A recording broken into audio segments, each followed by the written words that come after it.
Buenos días. Antes que nada, muchas gracias por la invitación a ser parte de esta conversación colectiva, a ser parte de esta mesa en particular. Yo no vengo del campo de la salud, no vengo del campo de la medicina, no vengo del campo del trabajo social, yo soy economista y me autopercibo economista feminista.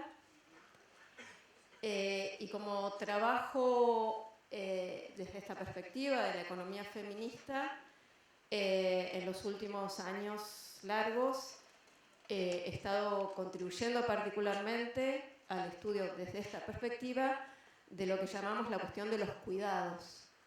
Y me parece que ahí viene el vínculo, ¿no?,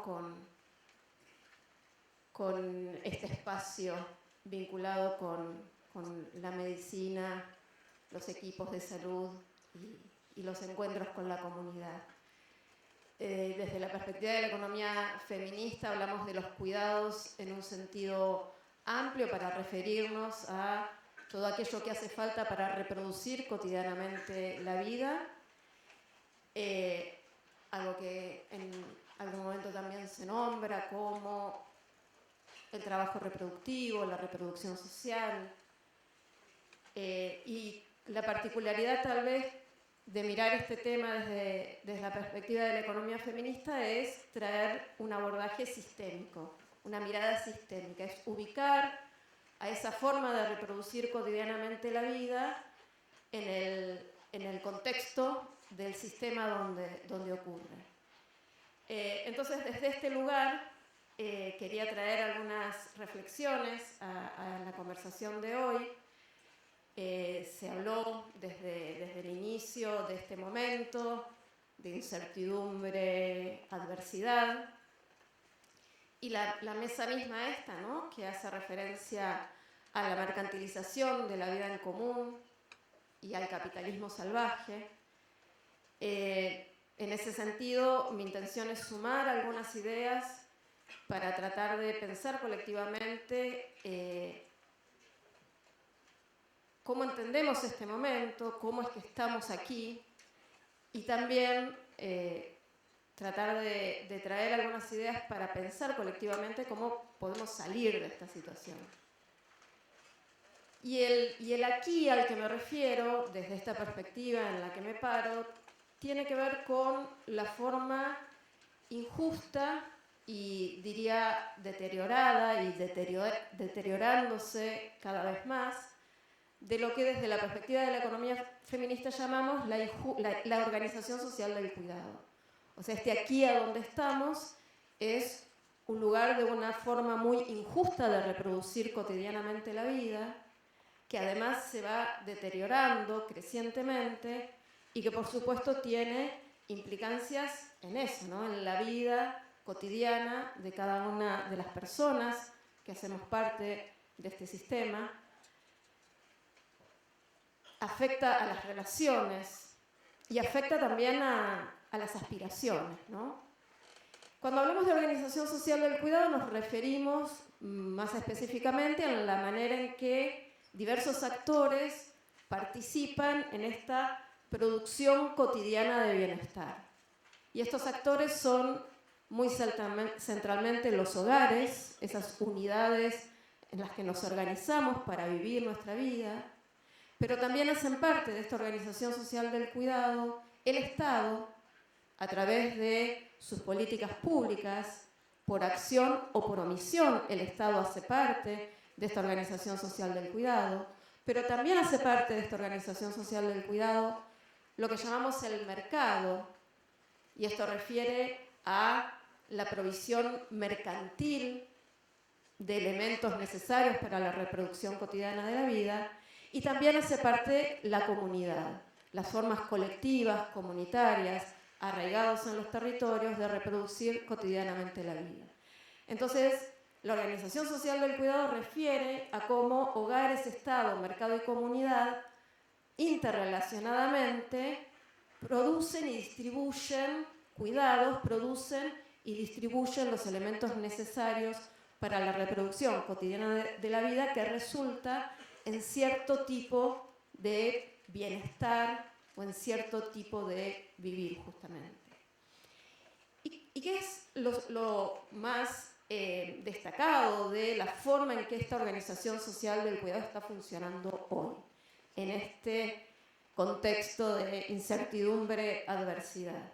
Creo que el rasgo más central de este momento que estamos viviendo es de estos 4 actores que les menciono, el retiro de uno de ellos, que es el Estado. Y el retiro del Estado o la participación insuficiente y muchas veces inadecuada del Estado en la producción y distribución de cuidados y bienestar no es algo que está empezando ahora, es algo que viene, ¿no? La provisión pública de cuidados es insuficiente y es inadecuada de una manera un poco estructural. El Estado participa produciendo y distribuyendo cuidados de una manera subsidiaria a los hogares, que se consideran en el marco de nuestra sociedad el lugar privilegiado para estos cuidados. Cuidados donde incluimos a la salud. El Estado viene proveyendo de manera insuficiente, inadecuada, con baja cobertura, con baja calidad, cuidados, salud. Y viene siendo así, viene siendo insuficiente, y estamos en un momento donde esa insuficiencia se hace extrema, porque de lo que se trata en definitiva es de una disputa por los recursos.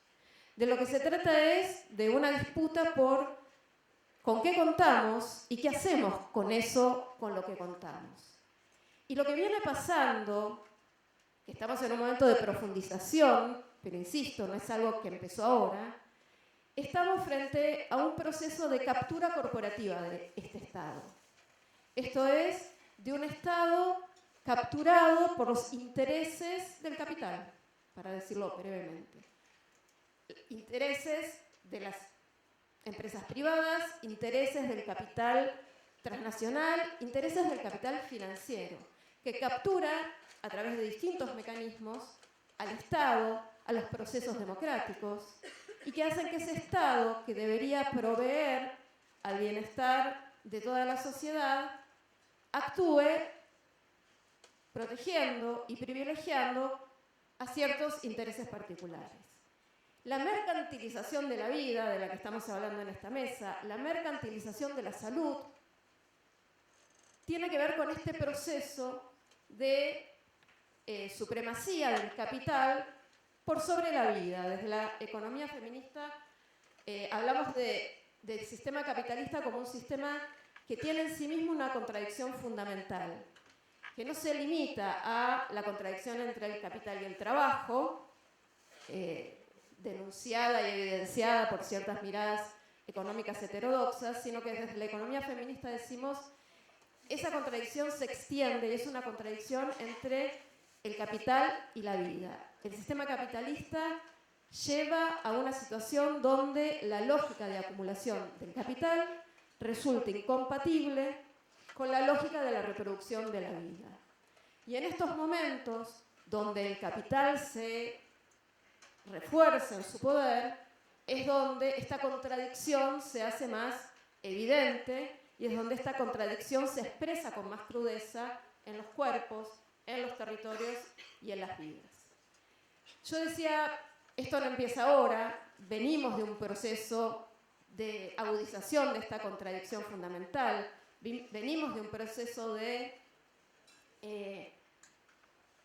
captura del Estado, pero en ese proceso había ciertas islas, ¿no? Argentina se caracterizó históricamente por tener una política pública de salud, se caracterizó por tener programas específicos de salud que permitían el acceso a servicios de salud y de cuidado a sectores amplios de la población, el hospital público, la distribución de medicamentos, programas específicos, viniendo desde la mirada feminista. Me viene a la cabeza el programa ENIA, por ejemplo, como una de estas islas que existían en este proceso de limitación y deterioro del Estado, que hoy se encuentran especialmente atacadas, amenazadas y devastadas, yo diría. Y el segundo punto que quería mencionar, además de esta idea de es una cuestión sistémica, tiene que ver con el poder del capital sobre la vida, afecta a la participación del Estado en la producción y distribución de cuidados, de salud. Creo que algo que distingue esta época que estamos viviendo es que esto se ve reforzado por una narrativa anti-Estado y antiderechos. Y una narrativa que tiene arraigo social. Una narrativa que es reivindicada incluso por quienes se ven afectados por las consecuencias de esta narrativa. Y me parece que ese es un rasgo distintivo de este momento que le suma complejidad a la batalla por enfrentar este proceso. Esta narrativa anti-Estado y antiderechos está promovida justamente por sectores vinculados a la depredación que produce el capital, pero yo creo que ha encontrado arraigo social en parte por esta incapacidad del Estado para proveer adecuadamente a la reproducción cotidiana de la vida. Ha encontrado arraigo en las consecuencias de los desmanejos macroeconómicos, cuya expresión más evidente ha sido la inflación, que nos desbarata la vida. Ha encontrado arraigo en ciertas prácticas abusivas con el uso de los recursos públicos, ha encontrado arraigo en las formas de la burocracia, ha encontrado arraigo en la corrupción, ha encontrado arraigo fundamentalmente en las imposibilidades del Estado para proveer, que derivan de sus propias limitaciones y sus propias incapacidades, estas que estaba mencionando, desmanejo macroeconómico, burocracia, corrupción, pero que fundamentalmente, desde una mirada sistémica, encuentra su razón de ser, su causa, en la falta de recursos con los que cuenta el Estado para proveer y resistir a los sectores con poder económico que se niegan sistemáticamente a contribuir su parte a lo común. El déficit fiscal es un poco consecuencia de los desmanejos del gasto público, pero es muy estructuralmente consecuencia de que los sectores con poder económico se niegan a pagar impuestos, hacen todas las trampas posibles para contribuir lo menos posible, y son estos mismos sectores que además hacen uso y abuso del Estado con múltiples beneficios que les son dados, los que alimentan esta narrativa antiestatal. Y lo que termina pasando es que el Estado tiene múltiples responsabilidades que atender, pocos recursos para hacerlo, lo hace mal, y cuando el Estado falla y termina distribuyendo de manera muy desigual, por ejemplo, en materia de derechos laborales. Si hay algo que ha pasado en estas últimas décadas es un deterioro persistente de las condiciones del empleo, de las condiciones en las que se trabaja remuneradamente. Y lo que se ha producido es una profundización de la segmentación del mercado laboral, con un sector de la población que preserva derechos laborales y un sector creciente de la población que los va perdiendo o que nunca los tuvo. Y cuando esto sucede, cuando se distribuye de esta manera tan desigualmente, los derechos que van quedando al alcance de cada vez menos, se empiezan a percibir como privilegios. Y entonces esto instala una lógica perversa, que es que ya no se lucha por extender los derechos a todos, sino que se vota para que le saquen los derechos a los que todavía lo tienen. Y esto sucede en Argentina y sucede en este momento, pero es parte del capitalismo, de este capitalismo salvaje, que parece imponer este tipo de lógica humana, la lógica del individualismo, la lógica de me salvo yo incluso a expensas de los demás. Ya voy cerrando. La semana pasada Trump ganó las elecciones en los Estados Unidos y aquí llegaban algunos testimonios de latinos, migrantes en Estados Unidos, que votaron a Trump y que decían que lo habían votado, entre otras cosas, por la política migratoria que Trump quiere imponer. Es decir, ahora que yo ya estoy adentro, que cierran la puerta para los que vienen atrás. Es esa lógica la que el capitalismo salvaje impone y que empieza a aparecer como una lógica humana, ¿no? Digo, humana del ser humano. Justamente cuando el Estado se retira, el lugar es ocupado por los otros actores y aquí aparece el mercado. Aquí aparece la mercantilización de la vida, de la salud, y esto lleva a una profundización de las desigualdades y lleva a otra dimensión asociada a la mercantilización, que también quería traer a esta discusión, que es la dimensión de la financiarización de la vida. No solamente ya no podemos acceder a lo que necesitamos y deseamos por derecho, sino que tenemos que acceder participando en el mercado, sino que además, como estamos en un proceso donde los recursos para poder intercambiar en el mercado, de quienes poseemos simplemente nuestra fuerza de trabajo para intercambiar, son cada vez menos, porque la participación del trabajo en el producido social se va achicando contra la ganancia del capital, tenemos cada vez menos recursos y tenemos cada vez que comprar más, porque ya no lo recibimos por derecho. Eso nos lleva a una situación de endeudamiento persistente.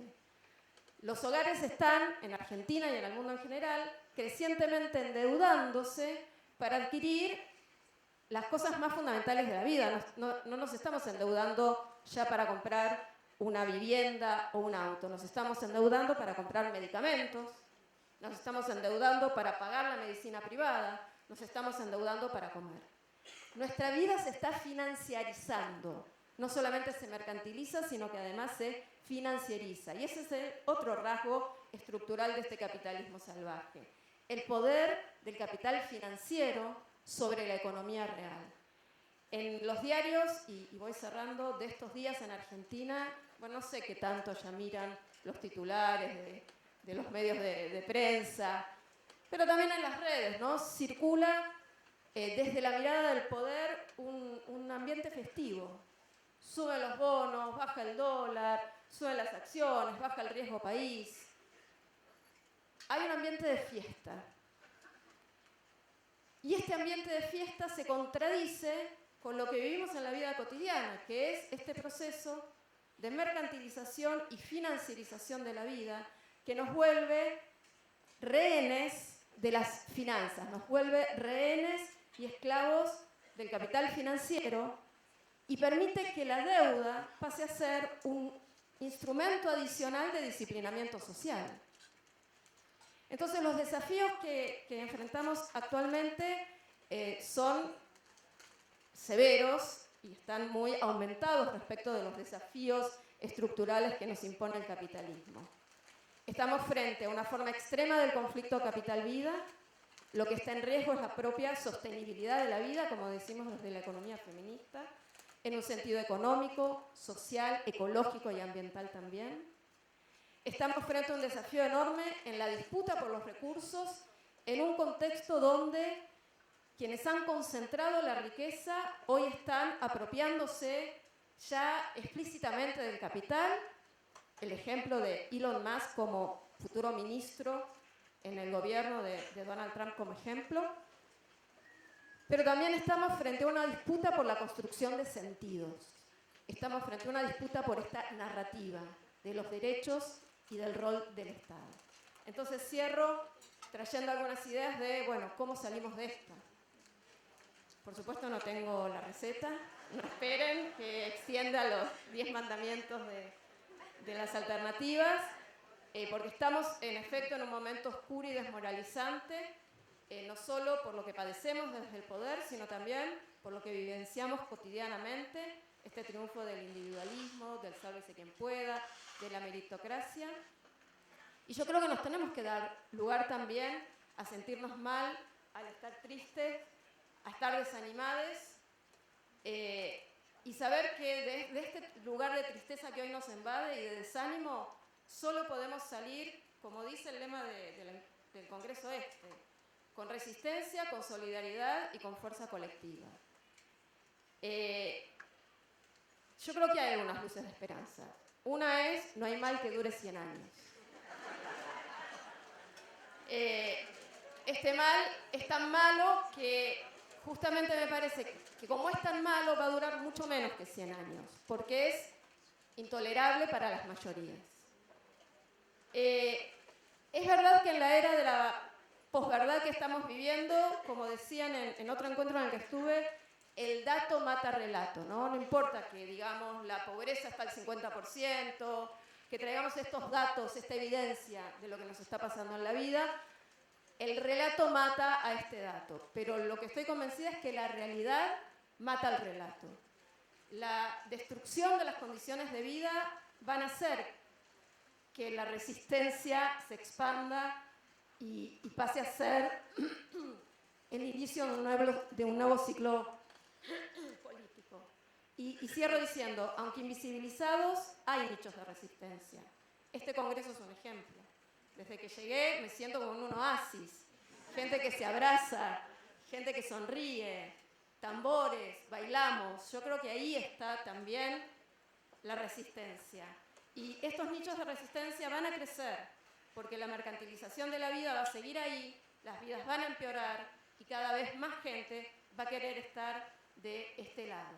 Entonces creo que este es un momento para hacer esto, juntarnos, conversar, abrazarnos, reflexionar críticamente, autocriticar lo que estuvo mal del tiempo reciente y pensar y construir conjuntamente alternativas que creo que tienen que tener una forma radical, que tienen que ser disruptivas, que tienen que ser contrasistémicas, porque al horror que estamos evidenciando solo lo podemos enfrentar con radicalidad, con mucha valentía y fundamentalmente con esta potencia colectiva. Muchas gracias.